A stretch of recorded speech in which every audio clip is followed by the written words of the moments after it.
Boa tarde a todos. Hoje nós vamos ver a segunda parte das observações de Ítalo Calvino que existem nos livros Assunto Encerrado e Coleção de Areia. Nós já vimos na primeira parte as considerações dele sobre as 6 lições americanas ou 6 propostas para o próximo milênio. Então, eu fiz um levantamento dos elementos mais curiosos que ele toca. Inicialmente em Assunto Encerrado. A tradução brasileira existe, pela Companhia das Letras, não é? E eu já disse a vocês que em italiano é una pietra sopra, uma pedra em cima. Então, em ordem cronológica, eu levantei alguns elementos que são curiosos, não é? Que se referem a considerações dele bastante originais. Então, quanto ao humorismo, por exemplo, Calvino acha que o importante é que o humorista envolva a si próprio na própria ironia. Ou seja, o narrador, o escritor que quer ser irônico, não é? Ele tem que se auto-expor. Isso é muito interessante. Fica a impressão que o leitor tem, ela é muito mais cômica se o próprio narrador estiver envolvido. Então, no Brasil nós temos Oswald de Andrade, não é? Com o seu livro Serafim Ponte Grande, que se auto-expõe continuamente e se auto-ironiza. E na Itália, o Ítalo Svevo, que era aluno do James Joyce em Trieste, né, que escreveu um livro importante chamado A Consciência de Zeno. Muito engraçado o livro, justamente porque ele se auto-expõe, ele se auto-ironiza. Então, o humorismo, para ele, tem que implicar na autoexposição do narrador. Agora, nós já sabemos que quanto porque ler os clássicos, né, eu vou deixar esse assunto para ser desenvolvido pelo meu colega, que vai falar em seguida, que é Flávio Moreira, mas eu vou apenas levantar uma definição que eu achei muito interessante. Então, o que é um clássico? É um livro que mais vale a pena ler do que não ler. Quer dizer, de uma certa forma, isso já diz tudo, não é? Agora, ligado a essa frase, a essa sacada, é para que escrever? Para que um escritor escreve? Para pôr em discussão a escala de valores e o código dos significados estabelecidos. Quer dizer, o escritor que tem algo para escrever é justamente para discutir a escala de valores e os códigos dos significados estabelecidos, certo? O efeito que um livro importante, seja ele científico, seja ele literário, seja ele de crítica, seja ele de qualquer âmbito, então o efeito que um livro importante pode ter na vida que vivemos é elevar essa vida a um nível de consciência mais alto. É aumentar os instrumentos de conhecimento, de previsão, de imaginação, de concentração que temos, etc, etc. Isso é importante, tá?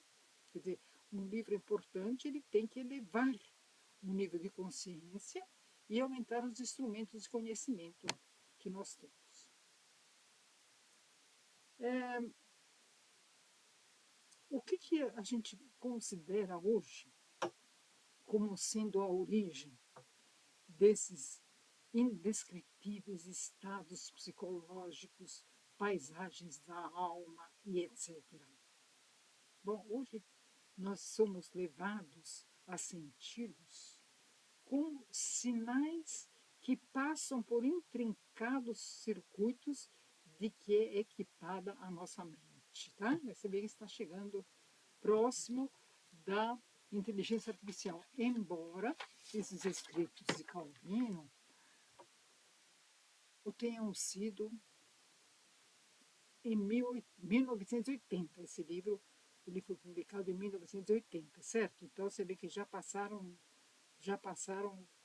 40 anos de 1980 para cá, e ele já estava prevendo justamente essa mudança para a inteligência artificial. Quanto à literatura, a verdadeira máquina literária será aquela que sentirá a necessidade de produzir como reação a uma sua precedente desordem, a produção de uma ordem.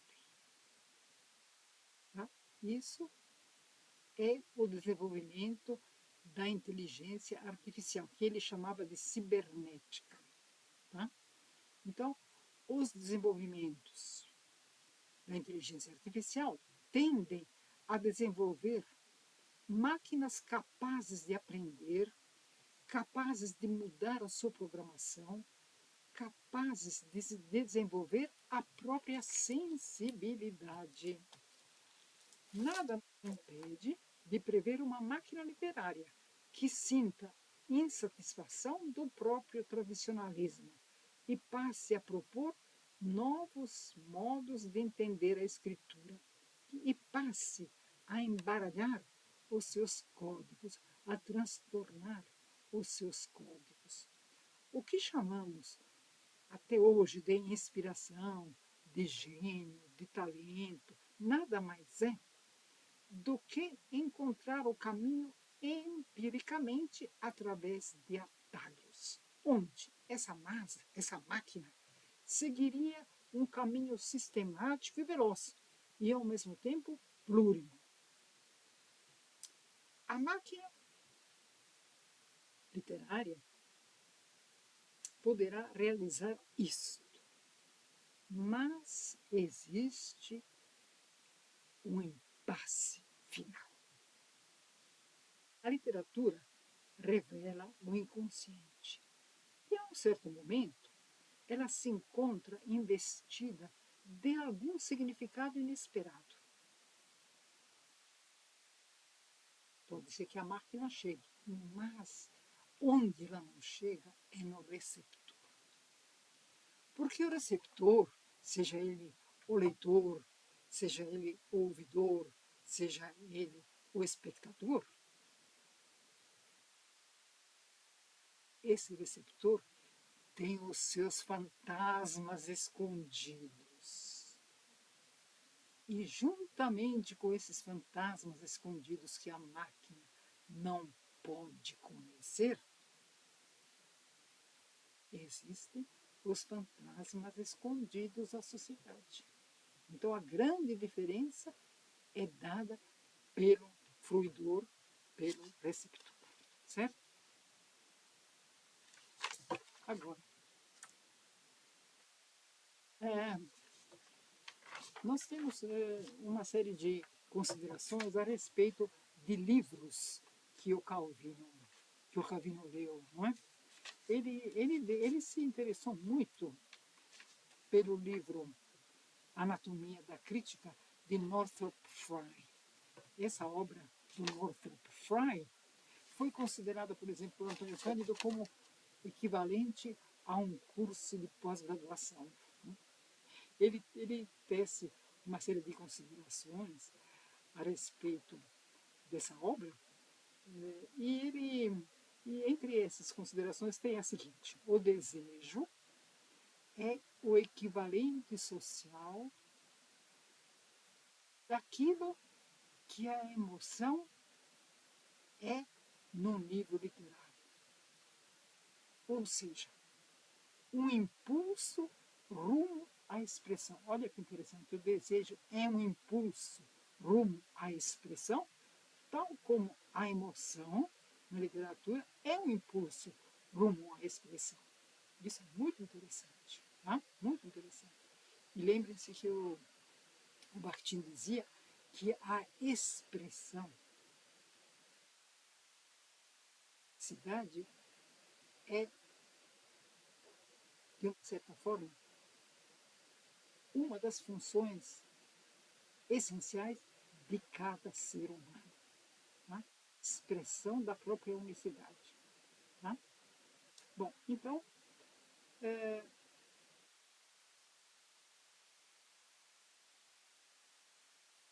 o sonho, né, que Freud definiu como sendo, entre outras, a projeção de desejos, para Calvino também pode ser a renúncia em relação às instituições vigentes, ou seja, a rejeição das instituições vigentes. Tá? Então, a visão do Calvino é antinômica. Tá? Por falar, por falar em antinomia, existe um capítulo inteiro desse livro dele, Assunto Encerrado, sobre aquilo que ele chama de antítese operária. Antítese operária. A subordinação do homem à máquina reduz a classe operária à simples engrenagem do sistema.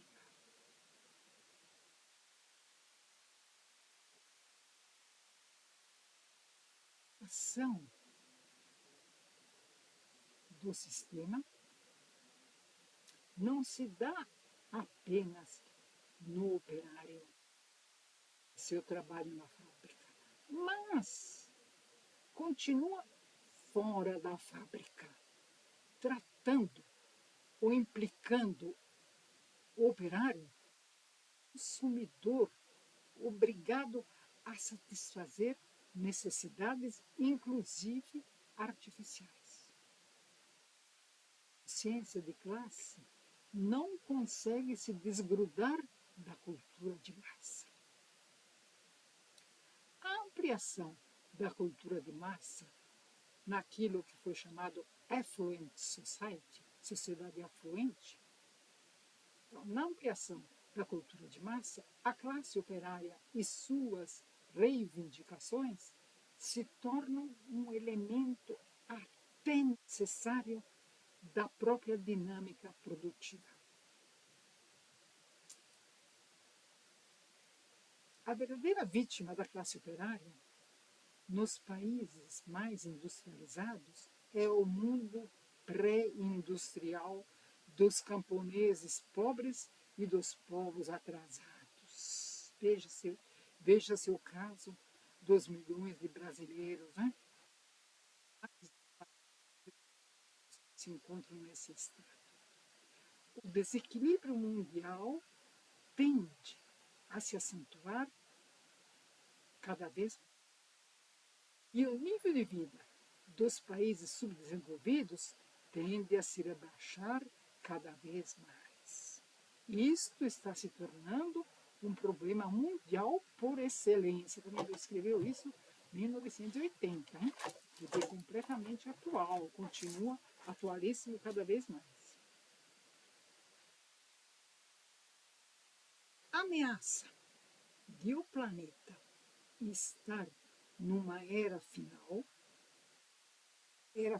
entre aspas, coloca os próprios conceitos de trabalho e de produto em perspectiva contra um inimigo total, como é a destruição da espécie. Soluções simplistas, como, por exemplo, entre aspas, a revolução social. É preciso uma revolução moral geral. E a estratégia da luta de classes fica subordinada às tratativas de cúpula entre as grandes potências. Ou pressupõe-se um gênero humano pronto para recomeçar sua história com utensílios de pedra lascada. Ele se antecipa justamente a todas essas perspectivas mais assustadoras que nos assolam. Né?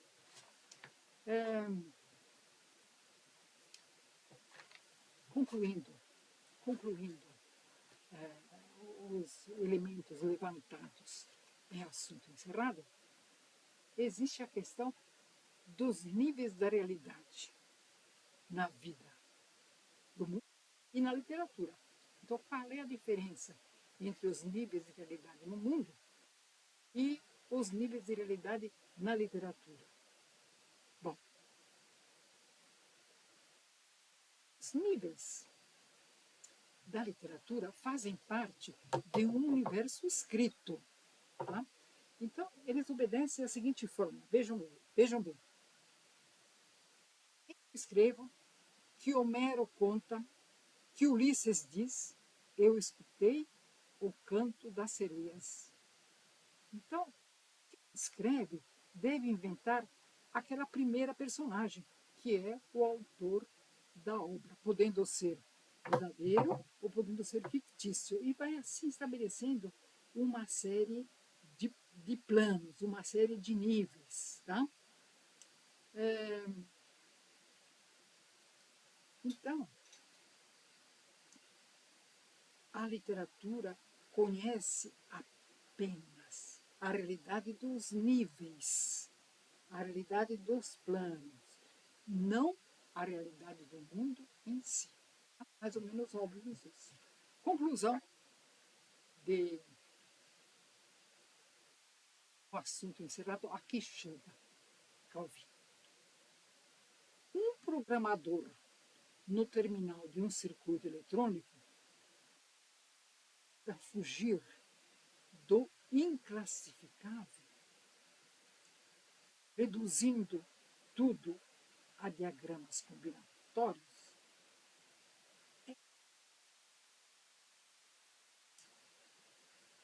algo que não percebe, não pode perceber, não pode calcular que as suas costas, que as costas desse programador, alongam-se, sombras de fantasmas de uma história e de uma natureza humana que não se deixam esgotar por fórmulas de nenhum código. Então, aqui está a sobrevivência da literatura frente à programação da inteligência artificial.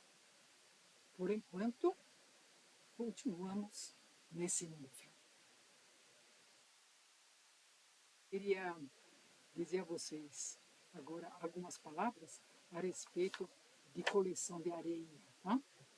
E eu vou então ler uma resenha que eu havia feito para São Paulo. E essa coleção de areia, que foi traduzida por Maurício Santana Dias, em 2010, ela é uma reunião das viagens que realizou Ítalo Calvino durante a sua vida, não é? Ele morreu em 85. Então, os 10 primeiros escritos dessa coleção de areia, que é dividida em 4 partes, são crônicas de visitas a curiosas exposições nos museus ou galerias parisienses e, de alguma forma, impressionaram o escritor.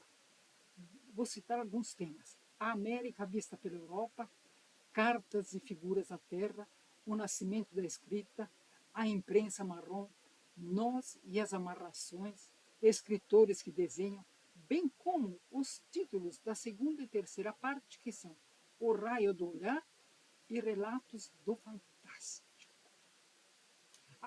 Uma parte do livro se chama A Forma do Tempo, que é também a sua culminação. E consistem em impressões das viagens que Calvino empreendeu no Japão, México e Irã entre 1975 e 1976. Obviamente não se trata de impressões quaisquer. É uma verdadeira descoberta dos traços que constituem para ele a essência de cada país, tais como se configuraram durante os séculos, milênios, etc., e tais como se veem ameaçados pelo futuro próximo. O escritor consumado como Calvino sabe se deixar envolver pela ambiência dos lugares que visita, estabelecendo relações com as coisas que ocorrem sob seus olhos. Em Tóquio é uma velha senhora de kimono tratada com devoção por uma jovem cheia de graça e civilidade. No mesmo trem em que homens de negócios folheiam sofregamente dossiês de balanços financeiros.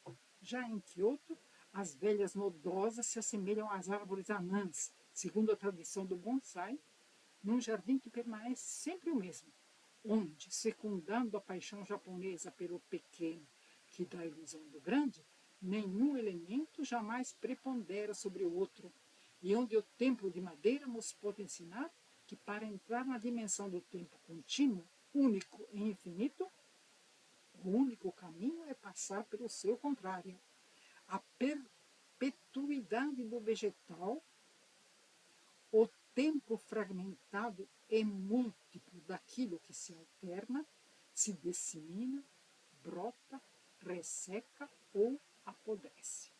No México é uma árvore, uma super árvore que, por meio de um caótico desperdício de forma e de matéria, leva o narrador a duvidar, a ele, que sempre visou a concentração para um fim, a duvidar se a transmissão do sentido não se asseguraria, ao contrário, na redundância, operação do manifestar-se. Mas aquilo que parece aproximar-se é o corte de todos os ramos, um a um, ou todos juntos. A iminência de catástrofes, onde já não há mais destruição e renascimento num ciclo sem fim. E onde hoje, citando, outros deuses falam por meio de nós, conscientes de que tudo o que termina não regressa. Da mesma forma, no Irã, o que ilumina sua visitação é uma moldura em relevo, arrematada por uma arquitrave com um friso perfurado como uma renda, com inúmeros efeitos de emaranhamento e saturação. Sobre um fundo em arco encavado e minuciosamente esculpido, chamado mihrab, que nas mesquitas indica a direção da Meca. E o que se vê dentro desse arco no interior de todos os arcos? Nada. Parede nua. Pois bem, aquele algo que se revela inexistente no fundo do mihrab leva o autor a compreender a importância dos espaços vazios e que, citando, a ideia de perfeição que a arte persegue, a sabedoria acumulada na escritura, o sonho de contentamento de todos os desejos que se exprime no esplendor dos ornatos, tudo isso remete a um único significado. Celebra um único princípio e fundamento e implica objeto único e último, um objeto que não existe. Fim da citação. Donde a verdadeira substância do mundo ser dada pela forma cava. Mas o que chega hoje do Irã são imagens bem diferentes. Imagens sem espaços vazios, apinhadas de multidões, de gritos, de gestos, escurecidas pelo preto dos mantos que se estendem em cada canto, carregadas de uma tensão fanática, sem trégua nem respiro. Nada disso havia visto Calvino ao perscrutar o milagre. Então, vocês estão convidados a lerem esses dois livros, além das obras de ficção, das quais vocês vão ouvir falar em breve. Eu agradeço muito pela atenção e espero encontrá-los numa próxima vez.